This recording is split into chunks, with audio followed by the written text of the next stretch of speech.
All right, well, we're out here today at the Eli Callaway Performance Center out here in Carlsbad, you know, and I get to do this seems like every year, and I love it. And I got Dave Neville with me here today to talk about the Callaway JAWS wedges. And you guys know, the Mac Daddy line came out a few years ago, and I came out here, I think it's been 2 years now, and shot a video with Roger Cleveland, who was kind of the founder of the Mac Daddy wedge. But over time, over the last couple of years, they've actually improved the wedges. They've gotten better and better. You know, and this right here, this is the Moe Norman Signature JAWS wedge that Callaway, we went together and did some work with Callaway, and we created this wedge. And Dave's out here today to talk about the nuances of the wedges, about the specific characteristics and so on. I actually put this wedge in my bag about a month and a half ago, and I love it. I absolutely love the wedge. So go over that with us for you, with the specifics of, and I'm also, as you go through this, I'm going to give you some loaded questions of what a lot of my students ask on the wedges, okay? Yeah, so my name's Dave Neville, Senior Director, Brand Management for Callaway Golf. So I look over a lot of categories, including the woods, irons, and wedges, but wedges are near and dear to my heart. I've been working on them for a number of years, been working with Roger for a number of years. We're excited about this JAWS lineup, and it all starts with this new JAWS groove. It's really different and unique even from the groove in the Mac Daddy 4 wedges. It has a whole different wall angle. It basically has an extremely tight radius. So a lot of people think on wedges that the spin is coming from the size of the groove and the depth of the groove, but it really comes from the edge. As the ball rolls up the face, it grabs the edge of that wedge, and that's what is giving you the spin. We have the tightest radius we've ever had on a groove on any wedge, and that's why we're calling it the JAWS groove. Okay, so that you talk about how well it bites on that wedge. Okay, so now explain a little bit, because you're an expert on this, and I talk to the students a lot about this, but explain why that's so important to have a groove like that when they're hitting the ball with grass. So obviously you hit a golf ball. Yep. Most golfers, most of my students even, if they hit a ball at the fairway, off a tight line in the fairway, they can create a little bit of spin or some spin, but that's not where it's important. It gets around the greens. Right, when it gets into the grass. And explain that a little bit. Yeah, so the closer you get to the green, you don't have as much club head speed, the angle of descent is different, you're not generating as much spin just off the loft of the club. And that's where the grooves come into a lot more into play. So we've been actually working on this groove for a number of years. In the previous editions, we weren't able to release it because we work with some of the top machine shops around the world, and they basically said, we won't cut that groove. It's too close to the limit.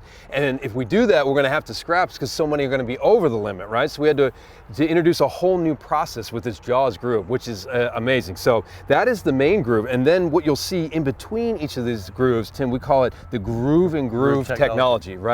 So there's 4 micro positive grooves. And as the closer you get to the green, the more those micro grooves come into play. It creates this idea of surface roughness. And they actually stick up above the groove, which is something that we've never done before, right? So you get those little nipper shots around the green. You've got that groove and groove comes into play. Around 40, 50 yards, that JAWS groove is coming into play. And then of course, when you're hitting full shots with it, the loft of the wedge itself comes into play. Well, that's interesting because, it's one of the things we really promote and preach. We base this club off of the Moe's, what he liked in wedges. And one thing he liked was a heavier type shaft. Yeah. We do not want to put a light graphite or a light steel in there, because when you talked about those short shots, if you don't have some weight behind it, you're not going to create any spin. Absolutely. So that was number one. The second thing is, when I rub my finger on this, you can feel it. Yeah. You really can feel it. It is rough.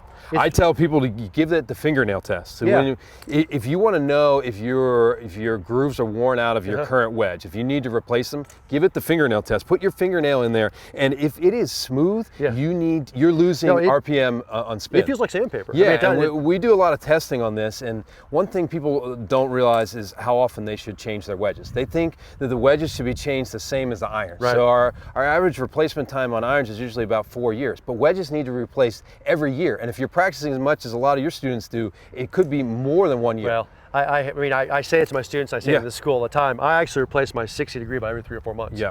And I replace my 56 by every 6 to 8 months. Now, I remember Roger told me this. He said a lot of professionals, now they play all the time, every day, they replace their wedges monthly. Yeah. Because they wear those grooves out. Now I know a lot of guys at home aren't going to do that, and they're going to kind of get a panic, but it's a softer type metal. So that's the other thing another thing I want to talk about is describe the kind of metal, because one thing that a lot of my students ask about is the typical, like the Rogue iron or the new irons that come out, they're a certain, we call it a cast type metal, okay? And then you have a softer type metal.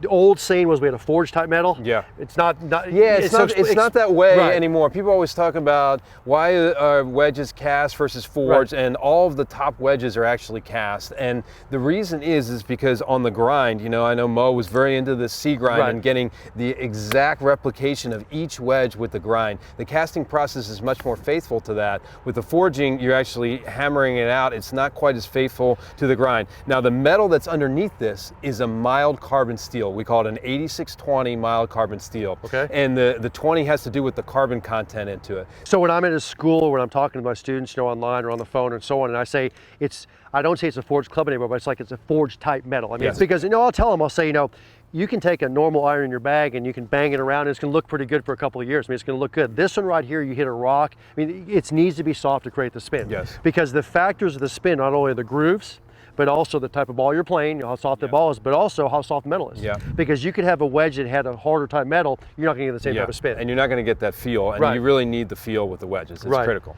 So let's talk about that for a second, if you would, about the grind. Because you mentioned that about, you know, and you know, and I actually brought you a couple Moe wedges. Yeah. When we came out here, I showed him a couple of the wedges. Now you guys at home have seen these, I'm sure, but Moe used to grind his wedges. You know, even Roger discusses how the better players, before they did the grinds in the clubs, would grind the bottom to get it down. Because we believe, the way we teach, is as the balls move forward in the stance, we want to keep that leading edge down.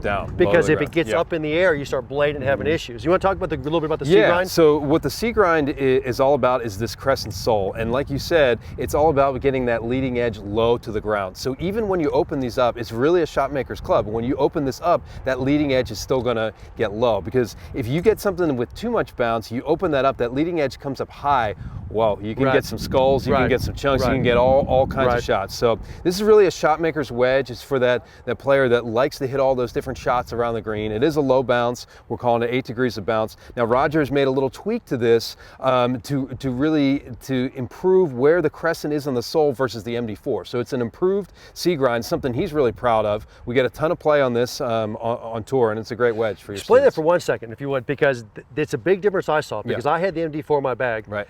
I used to have the old Mac, the Vokies. Yep. Okay, and the MD4, I loved it, but I felt like the C grind was a little bit different. I put this one in there, and it was like my old baby was back. I mean, it was, So what we've done is we've worked on where does the crescent. So this is kind of what we call the forward bounce angle, and where does the crescent come in the sole, right? Right. And you need to have that in a good spot. It's got to be far enough back so that when you open it, you can still glide the wedges underneath. You don't, even though it has 8 degrees of bounce, you do not want that thing digging on you. Right, and that's what I saw. I saw it, and that actually, to me, it felt like it kept that leading edge down even better. Yeah, that's and it helps to glide it through the turf. Right, now, a couple things, and I know these are kind of pretty routine for you, but I get the question all the time. We have the pattern, a red and white pattern on here. Now, that's our color. Because most JAWS wedges come in blue, right?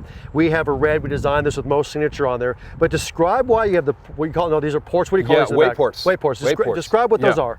Yeah, so the weight ports is something we came out with first with the Mac Daddy 3 wedge. And the idea there is to take weight low and be able to move it and get the center of gravity exactly where we want it. And that's the whole concept. I know we get a lot of questions about why are they blue versus white versus red. So this is signature to you guys. It's something that you can customize. So we work together. We've got the laser etch with the Moe Norman. So that part is cosmetic, but the purpose behind the weight ports is to actually take weight out and to be able to redistribute it. This is all came about through years and years of what the professionals used to do. Because I know Lee Trevino was one of the guys that used to take the back of his literally club, drilled it out. They drilled out holes, and Moe did the same thing. They drill out holes out of there. They'd add lead tape to certain parts of the club to get that certain feel. Yeah, so you want to have that center of gravity on the wedge. You want it high enough that you're able to help control the trajectory. So what we don't want on a 60-degree wedge is the ball ballooning up in the air. You want to have it a little bit lower with a little bit more spin. As you go into the lower loft, say a 54C, you don't want that CG way too high because you're going to lose some distance. So it's all about getting the precise placement. So they're adjusted differently for the different wedges. Yeah. Okay. They're different CG position for the different wedges. So talk to the lay public again. Yeah. Describe that a little bit more, because that's something I do get a question about. Because the CG center of gravity on the club club. And no, and like in this bag right here, we have a 60. Yeah, we have 48. We got a 48 in here. We've got a 50, another gap of 50. Yeah.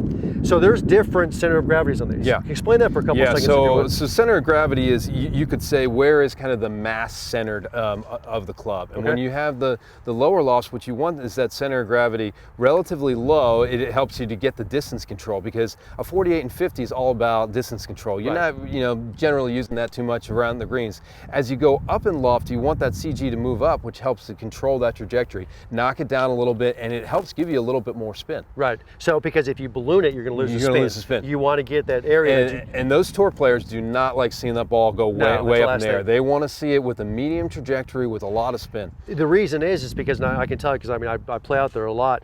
We can always add height.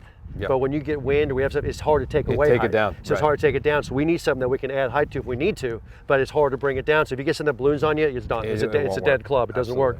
So anything else? I mean, is there anything else in the Mac that, I mean? Well, one thing we've talked about is we have the multiple finishes. I know with these, we've been focusing on the chrome, but we have the Tour Gray finish as well, and they're going to have similar feels. And this is going to have a PVD over a nickel, and then the chrome plating as well. We talked about the grinds, and really the big story though is the JAWS groove. Your students, your players, they got to try it. I mean, it's noticeable around the greens. It's very, very, very noticeable. And to me, spin, and you brought this up, and that's why I want to bring this up again. Spin is critical. When you have a full swing out of a fairway, you can create spin. When you have a full swing, even a little bit of rough, you can create spin. Spin is critical when you have the half shot, the three-quarter shot, the quarter shot, the chip, the pitch is right, and you're in a little bit of rough. You don't have the speed. That's what these grooves are all about. And it is pretty amazing. I mean, and you have it in all the wedges. Every JAWS wedge has that groove in there. One thing I was going to mention is just our tour adoption. So this is the best tour launch that we've ever had. We had 30 wedges in play the first week out there, and a lot of players don't like to change wedges. No, they get a 60 that they like. They don't want to change it out. So that kind of tour adoption is a really good signal. Because my belief, and I talk to my students about this a lot, most important club in the bag is the putter.